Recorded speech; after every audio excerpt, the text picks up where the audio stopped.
Hey hello everyone, welcome back to my another blog.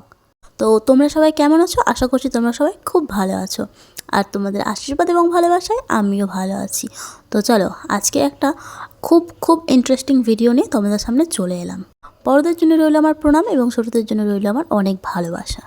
তো আজকের ভিডিওটা কেউ স্কিপ না করেই দেখো, তাহলে অনেক কিছুই দেখতে পাবে। যাই হোক, চলো এবার ঝটফট ভিডিওতে যাই। তোমরা এর আগে আমার চ্যানেলে কখনো এরকম ভিডিও দেখোনি। এইটা প্রায় 1 মাস আগের ভিডিও, আমার এডিট করার কারণে দেওয়া হয়ে উঠছিল না। তো চলো, তোমরা তো দেখতেই পাচ্ছ এটা একটা স্টেশন। এই স্টেশনটার নাম কি চলো তোমাদের আমি বলে দিই। এটা হচ্ছে আমাদের জঙ্গিপুর স্টেশন। দাঁড়াও, এবার তোমাদের মনে কোয়েশ্চেন যে এটাই তো, যে কোথায় যাচ্ছি, সবটাই জানতে পারবে। তো পুরো ভিডিওটা কন্টিনিউ দেখতে থাকো, তাহলে জানতে পারবে। যাই হোক, আমরা স্টেশনে চলে এসেছি। তোমরা দেখতেই পেলে যে আমার ভাই আর বরবাবু গেল টিকিট করতে, আর কি। টিকিট যেহেতু আমাদের করা ছিল না, করা হয়ও নি, তো সেই কারণে টিকিট করতে গেল। তো ওরা টিকিট করতে গেল, আমি তো ওদের সাথে গেলাম না। আমি আর মা একটু স্টেশনে আর এদিকটা ঘুরে মাকে দেখাচ্ছি আর কি। যদিও বা আমি ঘুরেছি, বাট মা তো সেরকমভাবে এই স্টেশনে আসে না, এই চারপাশটা সেরকমভাবে হয়তো ঘোরেও নি। তো ওই প্রয়োজন বিশেষে আসে, ট্রেনে চাপে চলে যায়, ব্যাস এইটুকুই। তাই মাকে প্ল্যাটফর্মগুলো একটু ঘুরিয়ে দেখাচ্ছিলাম। আর ওদিকে বাবা ব্যাগ পাহারা দিচ্ছিল। আমরা কে কে গিয়েছিলাম চলো আগে তোমাদের সেটা বলে দিই। আমরা গিয়েছিলাম আমি, মা, বাবা, আমার ভাই এবং আমার বর। কোথায় যাচ্ছি চলো এবার আগে সেটা বলে দিই। আমরা যাচ্ছি বলা যায় না, এখন বলা যায় গিয়েছিলাম। তো আমরা গিয়েছিলাম মায়াপুর।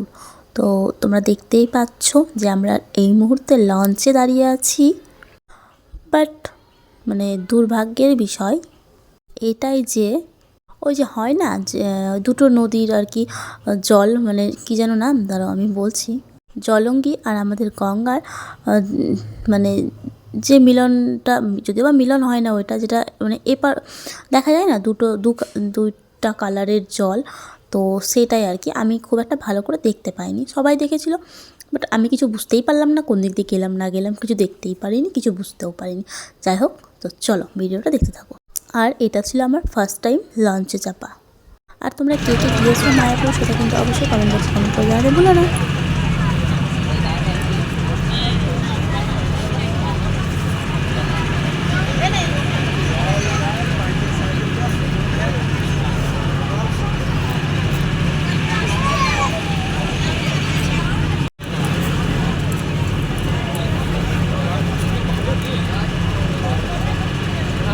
এখনও কিন্তু আমরা গঙ্গাতেই আছি। তো গঙ্গার চওড়াটা ঠিক অনেকটাই বড়।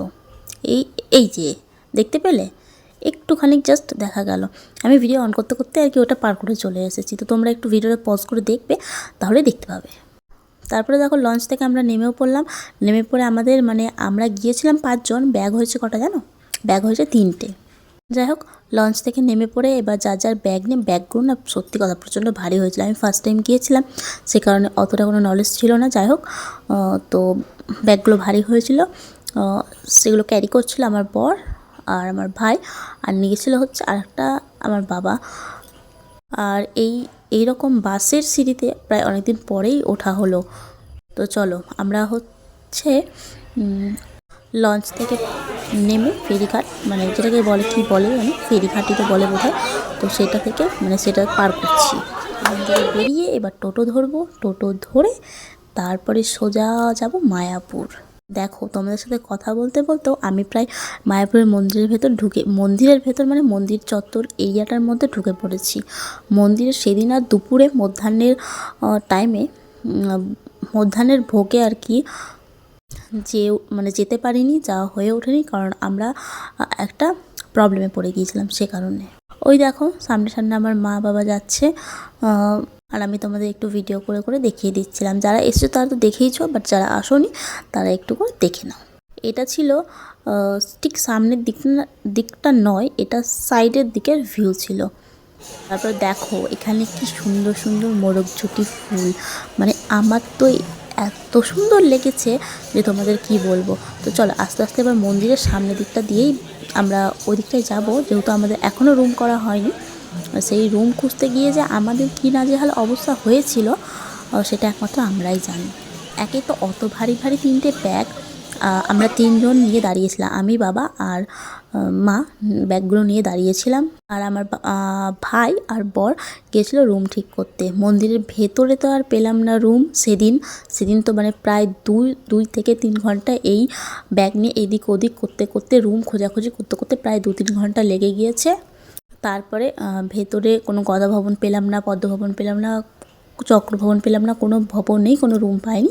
আসলে আমরা গিয়েছিলাম হচ্ছে ওদের সিজনের টাইমে, তো আমরা তো সেটা জানতাম না, যেহেতু আমরা ফার্স্ট টাইম গিয়েছিলাম। বাট আমার ভাই এর আগেও একবার গিয়েছে, তো তো আমরা তো ঠিক জানতাম না যে এটা সিজনের টাইম গদা ভবন বা চক্র ভবন বা পদ্ম ভবন এগুলো তো কোনো রুম পাওয়া যাবে না, অ্যাভেলেবেল থাকবে না। যাই হোক, আমরা প্রায় 2-3 ঘন্টা মন্দিরের চত্বর মানে কতবার যে ঘোরাঘুরি করেছি, হাঁটাহাঁটি করেছি ওই ভারী ব্যাগ নিয়ে আমরা 3জনে, মানে সেটা তোমাদের ধারণার বাইরে।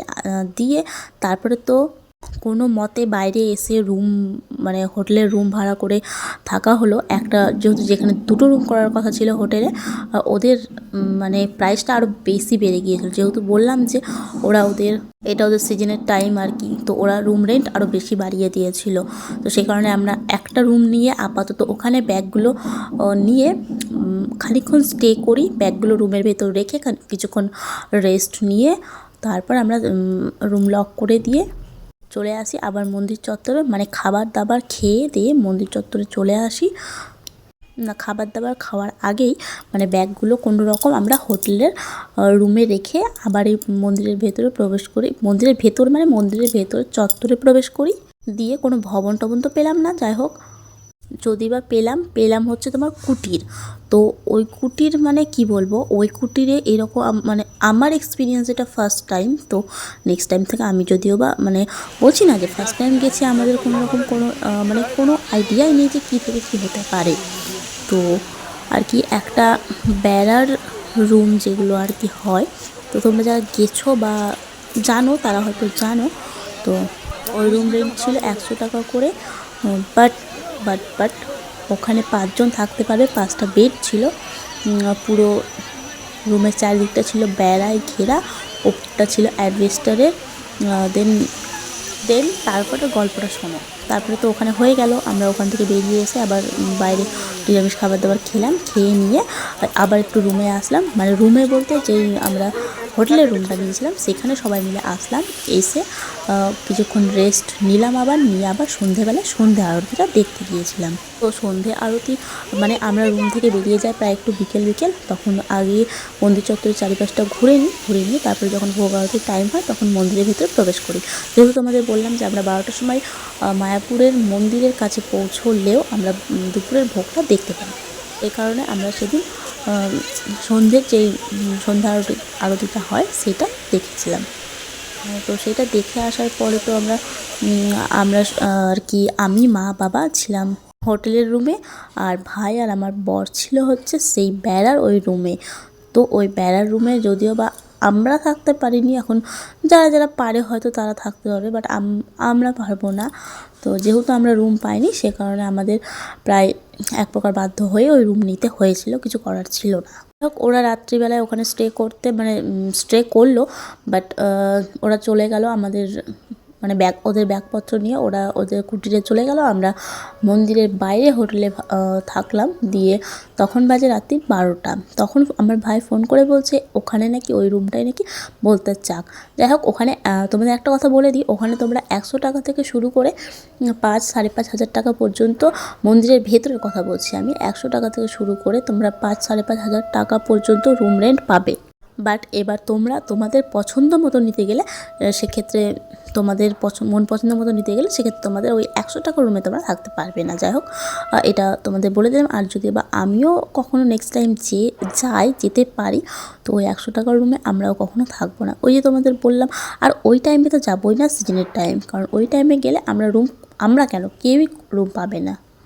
তারপরে এটা ছিল এই জায়গাটায় মানে মন্দিরের মেন গেট 1 নম্বর গেট দিয়ে ঢুকেই বাঁ হাতে পড়ছে এই মন্দিরটা। তো এখানে প্রায় 24 ঘন্টায় হরিনাম চলে আর কি, হরিনাম হয়।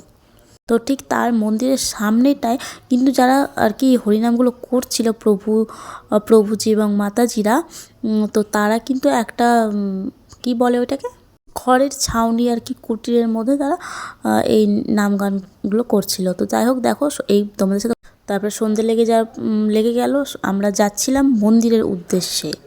তো মন্দিরের দিকে যেতে গিয়ে দেখি রাস্তার সামনে আর কি এইরকম মাতাজি প্রভুজিরা এরকম ভক্তদের নিয়ে ভক্ত সমাগমে আর কি এরকমভাবে আর কি এরকম একটা সুন্দর পরিবেশ আর কি তৈরি করেছেন। তো ওখানে আমি কেন, ওখানে অন্য কেউ মানে যেই থাকুক না কেন ওখানে তাদের আর কি একটু নাচতে ইচ্ছা করবেই। যাই হোক, কিন্তু আমি কিন্তু নাচিনি। আমার মা তো নিজেকে তো ঠিক রাখতে পারেনি, সো সেখানে গিয়ে আর কি মা তো প্রায় নাচতেই লেগেছিল। দিয়ে তারপরে ওখান থেকে মাকে আমি খুঁজে পাচ্ছিলাম না। যাই হোক, আমরা 5 জন ছিলাম, 5 দিকে আর কি ছড়িয়ে গেছিলাম, কাউকে খুঁজে পাচ্ছিলাম না। তো মাকে কিছুক্ষণ একটা জায়গায় দাঁড়িয়ে আর কি যারা সব রাউন্ড হয়ে নাচছে তাদের মধ্যে থেকে, মানে রাউন্ড হয়ে যেহেতু ঘুরছিল, তো সেই কারণে তখন মাকে দেখতে পাই। দিয়ে বাবা তার আগে বাবাকে খুঁজে পাই। দিয়ে বাবা বলে যে মাকে ডাক, এরকম ভোগ আরতি দেখতে যাবে না? তো এখানে অতক্ষণ ধরে নাচলে তো হবে না। তাই আমি মাকে খুঁজে নিয়ে এসে মাকে বলি যে চলো মন্দিরে ভোগ আরতি দেখতে তো যেতে হবে। দিয়ে বলো হ্যাঁ হ্যাঁ চল চল। দিয়ে সেখান থেকে বেরিয়ে আমরা সোজা গিয়েছিলাম মন্দিরে। এবার মন্দির থেকে বেরিয়েছি প্রায় 8টা সাড়ে 8টার মতো হবে। আর মন্দিরেও মানে সেই ভিড় থাকে, সেই ভিড় মানে সেই লেভেলের ভিড়।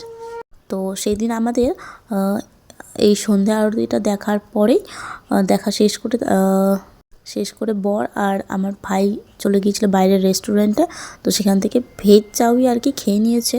আমি খাইনি, কারণ আমার ভালো লাগছিল না, খেতেও ইচ্ছা করছিল না, আর শরীরটাও খুব একটা ভালো লাগছিল না, কারণ যা হাঁটাহাঁটি হয়েছে সারাদিন মানে প্রচণ্ড আমার পুরো পা মানে এত ব্যথা করেছে যেটা আমার সারা জীবনে কোনোদিনও ব্যথা করেনি কি এই অবস্থা। তো আজকের মতো ভিডিওটা এখানে।